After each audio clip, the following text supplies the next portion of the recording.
ఈ ఓటీటీలకు సంబంధించి ముందేమో అబ్బా! ఆహా! ఓహో! అన్నారు. ఓటీటీలు వచ్చాయి మాకు కొంత బెనిఫిట్ అవుతుందన్నారు. థియేట్రికల్ రైట్స్ బెనిఫిట్ అవుతుంది. నిర్మాతలకి ఇది గుడ్ డేస్ అన్నారు.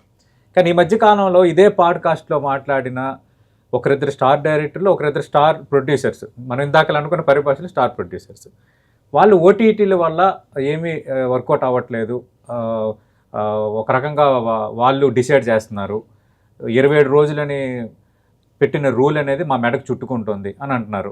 ఏంటి సార్ ఏది ఫ్యాక్ట్? ఎవరు కరెక్ట్ ఇందులో? ఎవరు కరెక్ట్ కాదు సార్. అది కరెక్ట్ కాదు. వ్యాపారం చేస్తానికి మనం వచ్చాం. అవును. ప్యాషన్తో వచ్చాం. మా రోజుల్లో అప్పట్లో వచ్చిన వాళ్ళు మేము కాదు, మాకంటే ముందు వాళ్ళు ప్యాషన్తో వచ్చారు. ఉన్నా లేకపోయినా సినిమాలు తీసాం. థియేటర్కి డబ్బుల మీదే ఆధారపడి బతికేవాళ్ళం.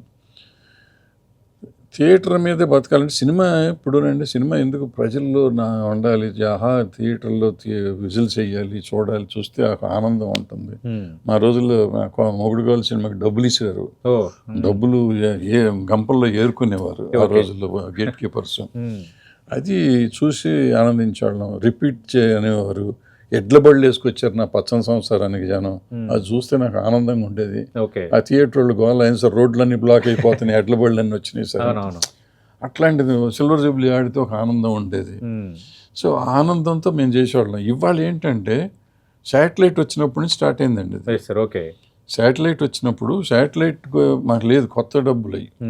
శాటిలైట్ వచ్చినాక శాటిలైట్ డబ్బులు ఆల్మోస్ట్ కాస్ట్ ఆఫ్ ప్రొడక్షన్ ఇచ్చే పరిస్థితి వచ్చింది స్టేజ్లో. సో నాకు ఇది ప్రాఫిట్ అనుకున్నది 5 లక్షలు 10 లక్షలతో సినిమా నేను తీస్తే 15 లక్షలు శాటిలైట్ కొనే రోజులు ఉన్నాయి మొదట్లో. సో ప్రాఫిట్ వస్తాం అక్కడ స్టార్ట్ అయింది. దాంతో శాటిలైట్ ఒక కాలం వచ్చినాక అది మొత్తం కట్ చేసి మొత్తం మాయ చేశారు. ఆ తర్వాత ఇది వచ్చింది ఓటీటీ. ఏం చేశారు, ఓటీటీ కూడా అట్లాగే వచ్చిన కొత్తలో 3 కోట్ల సినిమా 7 కోట్లు కొనేవారు వాళ్ళు పెద్ద కంపెనీలు. 7 కోట్లు 8 కోట్లు అట్లా కొన్నారు. ఇప్పుడు సెటిల్ అయిపోయిన పెద్ద కంపెనీలని అట్లా సెటిల్ అయిపోయి వాళ్ళు అనుకున్నది ఇప్పుడు రాలేదు, వాళ్ళకి నష్టం, అందుకని తక్కువ అంటున్నారు ఇప్పుడు.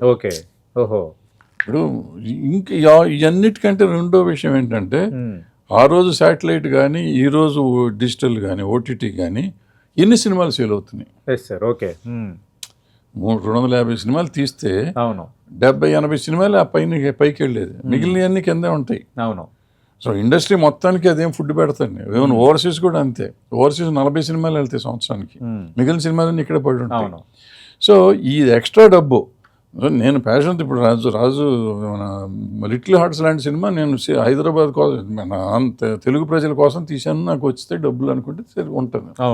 నేను ఓటీటీ కోసం తీస్తున్నాను అని ఓటీటీ కోసం తీస్తే ఆ డబ్బులు రానట్టే ఉంటుంది మరి.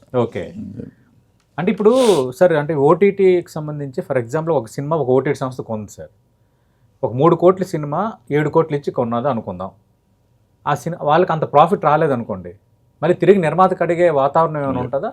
లేదంటే అక్కడికి ఒక్కసారి డీల్ అయిన తర్వాత అక్కడికి డీల్ అయిపోయినాక ఫైనల్. అంటే ఇప్పుడు ఏమవుతుందంటే క్లాజ్ పెడుతున్నారు, వాళ్ళు రిలీజ్ అయినాక డబ్బులు ఇస్తామని కొంతమంది అంటారు. ముందే ఇచ్చేవారు ఇంతకుముందు.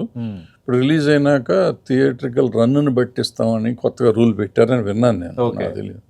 అప్పుడు ఏమవుతుందంటే థియేట్రికల్ రన్ బాగోకపోతే కూడా వీళ్ళు పర్సంటేజ్ తగ్గిస్తున్నారంట కొంతమంది, అట్లా జరగవచ్చు.